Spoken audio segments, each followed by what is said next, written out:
வணக்கம். கதிரவன் நியூஸின் இன்றைய நாளுக்கான மதிய நேர பிரதான செய்திகள். முதலில் தலைப்புச் செய்திகள்.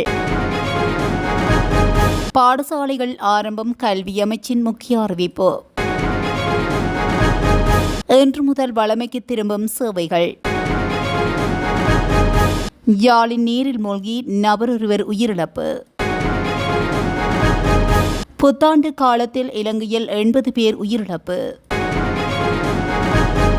விரைவில் அமைச்சரவையில் மாற்றம்.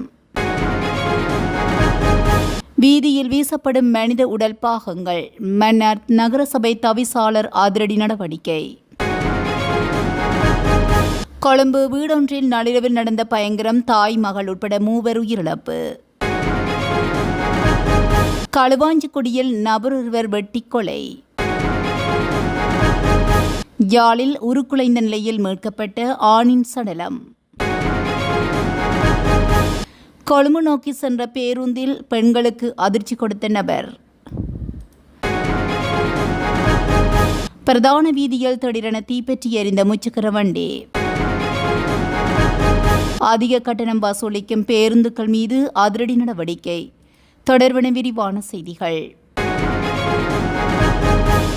அனைத்து அரசு மற்றும் அரசு அனுசரணையின் கீழ் இயங்கும் பாடசாலைகளுக்கான 2026 ஆண்டுக்கான 2ஆம் தவணையின் 1ஆம் கட்டம் இன்று ஆரம்பமாகியுள்ளது. குறித்த விடயம் கல்வி அமைச்சு வெளியிட்டுள்ள அறிக்கையில் குறிப்பிடப்பட்டுள்ளது. மேலும் புத்தாண்டு விடுமுறையின் பின்னர் மாணவர்களின் கல்வி செயற்பாடுகள் வழமை போன்று இன்று முதல் இடம்பெறுகியுள்ளதாகவும் கல்வி அமைச்சு மேலும் தெரிவித்துள்ளது. இன்று ஆரம்பமாகியுள்ள 2ஆம் தவணை கல்வி நடவடிக்கைகள் எதிர்வரும் ஜூலை மாதம் 24ஆம் தேதி வரையிலும் நடைபெறவுள்ளது. அதே நேரம் முஸ்லிம் பாடசாலைகளின் 2026 ஆண்டுக்கான 1ஆம் தவணையின் 4ஆம் கட்ட கல்வி நடவடிக்கைகள் இன்று ஆரம்பமாவதுடன் எதிர்வரும் 30ஆம் தேதி வரையிலும் இடம்பெறவுள்ளது. அதன் பின்னர் முஸ்லிம் பாடசாலைகளுக்கு எதிர்வரும் மே மாதம் 4ஆம் தேதி முதல் 2ஆம் தவணையின் 1ஆம் கட்ட கல்வி செயல்பாடுகள் ஆரம்பமாக உள்ளதாக கல்வி அமைச்சு அறிவித்துள்ளது. ஆட்பதிவு திணைக்களத்தின் அனைத்து பொதுமக்கள் சேவைகளும் இன்று முதல் ஆரம்பமாகும் என அறிவிக்கப்பட்டுள்ளது. ஆட்பதிவு திணைக்களம் விடுத்துள்ள அறிக்கையில் இந்த விடயம் தெரிவிக்கப்பட்டுள்ளது. கணனி அமைப்பில் ஏற்பட்ட திடீர் கோளாறு காரணமாக கடந்த 17ஆம் தேதி முதல் ஆட்பதிவு திணைக்களத்தில் சேவைகள் தற்காலிகமாக இடைநிறுத்தப்பட்டிருந்தன. இந்நிலையில் தற்காலிகமாக இடைநிறுத்தப்பட்டிருந்த ஆட்பதிவு திணைக்களத்தின் தேசிய அடையாள அட்டை விநியோகம், ஒருநாள் சேவை உள்ளிட்ட பொதுமக்கள் சேவைகள் இன்று முதல் மீண்டும் ஆரம்பிக்கப்படவுள்ளன. அதன்படி கொழும்பு பத்திரமுல்லையில் உள்ள தலைமை அலுவலகம் மற்றும் நாடளாவிய ரீதியிலுள்ள ஏனைய பிராந்திய அலுவலகங்களிலும் இன்று பொதுமக்களுக்கான சேவைகள் முன்னெடுக்கப்படும் என அறிவிக்கப்பட்டுள்ளது. யாழ்ப்பாணத்தில் தண்ணீரில் மூழ்கி நபர் ஒருவர் பரிதாபமாக உயிரிழந்துள்ளார். கீரிமலை கடலில் நீந்திய வேளை தண்ணீரில் மூழ்கி உயிரிழந்துள்ளார். தெல்லிப்பளை கட்டுவன் பகுதியைச் சேர்ந்த சுத்திரமூர்த்தி சந்துரு என்பவரை இவ்வாறு உயிரிழந்துள்ளார். சம்பவம் தொடர்பில் மேலும் தெரிய வருகையில், வெளிநாட்டிலிருந்து வந்த ஒரு குழுவினருடன் குறித்த நபர் கீரிமலை கேணியில் குளிப்பதற்காக வந்துள்ளார். ஏனையவர் கேணியில் குளித்த வேளை குறித்த நபர் கடலில் இறங்கி குளித்துள்ளார். இதன்போது திடீரென நீரில் மூழ்கியுள்ள நிலையில் அவரை தேடும் நடவடிக்கை முன்னெடுக்கப்பட்டுள்ளது. இதனையடுத்து சிறிது நேரத்தில் அவரது சடலம் கரையொதுங்கியுள்ளது. அவரது சடலம் மீதான மரண விசாரணைகளை திடீர் மரண விசாரணை அதிகாரி ஜெயபாலசிங்கம் மேற்கொண்ட நிலையில் உடற்கூற்று பரிசோதனைகளுக்காக சடலம் யாழ்ப்பாணம் போதனா வைத்தியசாலையில் வைக்கப்பட்டுள்ளமை குறிப்பிடத்தக்கது. நாட்டில் புத்தாண்டு காலத்தில் ஏற்பட்ட வீதி விபத்துகள் மற்றும் நீரில் மூழ்கிய சம்பவங்களினால் சுமார் 80க்கும் மேற்பட்டோர் உயிரிழந்துள்ளதாக தகவல் வெளியாகுள்ளது. கடந்த ஏப்ரல் மாதம் 10ஆம் தேதி முதல் 18ஆம் தேதி வரையிலான காலப்பகுதியில் இந்த மரணங்கள் பதிவாகியுள்ளதாக காவல்துறையினர் தெரிவித்தனர். இந்த நிலையில் குறித்த காலப்பகுதியில் இடம்பெற்ற வீதி விபத்துகளில் 53 பேர் உயிரிழந்துள்ளதாக காவல்துறையினர் மேலும் குறிப்பிட்டுள்ளனர். அதிகளவிலான விபத்து மரணங்கள் ஏப்ரல் 10 மற்றும் 13ஆம் தேதிகளில் பதிவாகியுள்ளதாக சுட்டிக்காட்டப்படுகின்றது. அத்துடன் நீரில் மூழ்கிய சம்பவங்களினால் 27 பேர் உயிரிழந்துள்ளதாக தெரிவிக்கப்படுகின்றது. கடந்த வருடங்களுடன் ஒப்பிடுகையில் இந்த வருட புத்தாண்டு காலத்தில் வீதி விபத்துகள் மற்றும் நீரில் மூழ்கிய சம்பவங்களினால் ஏற்பட்ட மரணங்களின் எண்ணிக்கையில் அதிகரிப்பு ஏற்படுவதாக காவல்துறையினர் மேலும் தெரிவித்திருந்தமை குறிப்பிடத்தக்கது. எதிர்வரும் நாட்களில் பல அமைச்சர்களின் பதவிகளில் மாற்றங்கள் நடைபெறும் வாய்ப்பு உள்ளதாக அரசாங்க வட்டாரங்கள் தெரிவித்துள்ளன. எரிசக்தி அமைச்சர் குமார ஜெயக்கொடி பதவி விலகிய நிலையில் இந்த அமைச்சு பதவி மாற்றங்கள் இடம்பெறவுள்ளதாக தெரிய வந்துள்ளது. இதேவேளை எரிசக்தி அமைச்சர் பதவிக்கு துறைமுகங்கள் மற்றும் விமான போக்குவரத்து அமைச்சர் அனுர கருணாதிலகவின் பெயர் முன்மொழியப்பட்டுள்ளதாக அரசாங்க வட்டாரங்கள் தெரிவித்துள்ளன. இதேவேளை எரிசக்தி அமைச்சர் பதவிக்கு துறைமுகங்கள் மற்றும் விமான போக்குவரத்து அமைச்சர் அனுர கருணாதிலகவின் பெயர் முன்மொழியப்பட்டுள்ளதாக அரசாங்க வட்டாரங்கள் தெரிவித்துள்ளன. மன்னார் போலீஸ் பிரிவில் உள்ள சவுத்பார் பகுதியில் அமைந்துள்ள தனியார் மனித உடல் பதப்படுத்தும் நிலையத்தில் மனித உடல் பாகங்கள் முறையற்ற விதத்தில் அகற்றப்பட்டு வருவதாக மன்னார் நகரசபைக்கு கிடைக்கப்பெற்ற முறைப்பாட்டுக்கு அமைவாக நகரசபையின் தவிசாளர் துரித நடவடிக்கைகளை மேற்கொண்டு சட்ட நடவடிக்கைகளுக்கு உறுதிப்படுத்தியுள்ளார். மன்னார் போலீஸ் பிரிவில் உள்ள சவுத்பார் பகுதியில் அமைந்துள்ள தனியார் மனித உடல் பதப்படுத்தும் நிலையத்தில் நேற்று குறித்த நிலையத்துக்கு அருகிலுள்ள வீதிகளில் மனித உடல் பாகங்கள் சிதறி கிடந்ததோடு அவற்றை நாய்கள் இழுத்து சென்றுள்ளதாகவும் தெரிவிக்கப்பட்டுள்ளது.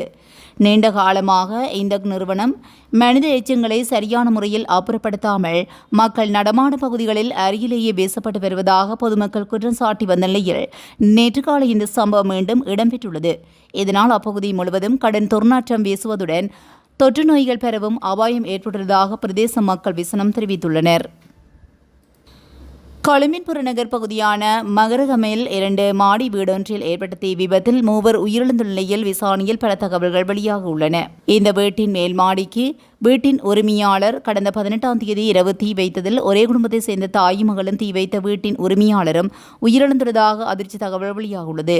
குறித்த வீட்டில் வாடகைக்கு வசித்து வந்த 55 வயதான ரத்னகாந்தி விக்ரமராஜே மற்றும் அவரது 16 வயது மகள் தசரணி ரத்நாயக்க ஆகியோரும் வீட்டின் உரிமையாளரான 76 வயதான ஒலிவர் பேட்ரிக் விஜயசிங்க என்பவரும் உயிரிழந்துள்ளனர். உயிரிழந்த சிறுமியின் தந்தை பலத்த தீக்காயங்களுடன் கல்போவில போதனா வைத்தியசாலையில் தீவிர சிகிச்சை பிரிவில் அனுமதிக்கப்பட்டு சிகிச்சை பெற்று வருகின்றார். சம்பவத்தினத்தன்று குறித்த வீட்டில் தீ விபத்து ஏற்பட்டுள்ளது. அயலவர்கள் உடனடியாக செயல்பட்டு தீயை அணைத்து காயமடைந்திருந்த 2 ஆண்களையும் வைத்தியசாலையில் அனுமதித்திருந்தனர். தொடர்ந்து முன்னெடுக்கப்பட்ட சோதனையின் போது அறையொன்றிலிருந்து தாய் மற்றும் மகளின் சடலங்கள் மீட்கப்பட்டன. தீக்காயங்களுடன் மீட்கப்பட்ட வீட்டின் உரிமையாளர் சிகிச்சை பலனின்றி நேற்று அதிகாலை உயிரிழந்துள்ளார். சம்பவ இடத்தில் பெட்ரோல் வாடை வீசியுள்ளதாகவும் தெரிவித்த போலீசார் வீட்டின் உரிமையாளர் மேல் மாடிக்கு பெட்ரோல் ஊற்றி தீ வைத்ததாகவும் இதன்போது அவரும் தீ விபத்தில் சிக்கியுள்ளதாகவும் ஆரம்பகட்ட விசாரணைகள் மூலம் தெரியவந்துள்ளது. மட்டக்களப்பு களுவாஞ்சிக்குடி பிரதேசத்தில் நபரொருவர் வெட்டி கொலை செய்யப்பட்ட நிலையில் சடலமாக மீட்கப்பட்டுள்ளார். குறித்த சம்பவம் நேற்றைய தினம் இடம்பெற்றுள்ளது. களுவாஞ்சிக்குடி கடற்கரை வீதியிலுள்ள வீட்டுத்திட்ட பகுதியிலுள்ள மிளகாய் செய்கை தோட்டத்தில் விவசாயிகளான 68 வயதுடைய காசிநான் ஏகாந்த் வெட்டி கொலை செய்யப்பட்ட நிலையில் சடலமாக மீட்கப்பட்டுள்ளார். இதேவேளை பவுனதேவி போலீஸ் பிரிவுள்ள விழா வெட்டுவான் நாவட்குடா பிரதேசத்திலும் கடந்த 13ஆம் தேதி இடம்பெற்ற மரண வீடு ஒன்றில் இரவில் உறவினர் இருவருக்கிடையே ஏற்பட்ட வாய்த்தர்க்கத்தை அடுத்து ஒருவர் மீது மண்வெட்டி பிடியால் தாக்குதல் நடத்தப்பட்டுள்ளது.